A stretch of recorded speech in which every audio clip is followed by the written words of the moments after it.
LB guest কোথায় কোথায় আপনি কোথায়? আমি আরে আর বলিস না, মাঠে জল দিতে এসেছিলাম, কুয়োর ভিতরে ঘুম পেয়ে গেছে, কুয়োর ভিতরে শুয়ে আছি। স্যার বল, আজকে আপনার ঘরটা দেখতে চাই।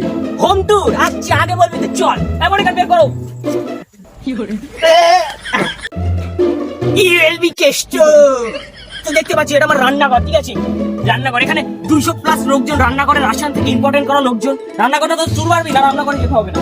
একটা ইট রাশিয়া থেকে নিয়ে আসা, একটা ইট রাশিয়া, একটা ইট আফ্রিকা, একটা ইট চীনা, একটা ইট ভুটান, ঠিক আছে?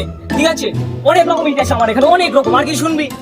হ্যাঁ, এবার তোমার ঘর কেষ্ট চলে আয়। পিছু একদম পিছু পিছু। বাহ। এটা আমার আগে, থ্যাংক ইউ। এটা আমার আগে ছিল সেই শাওয়ার ঘর, ঠিক আছে? উপর যখন বৃষ্টি পড়তো তখন ছান করি, যখন বৃষ্টি পড়ে আমি তখন ছান করি, ঠিক আছে? তো আমি তোদের এখন আমার পায়খানার টুকটা দিয়ে দিই। পিছু পিছু।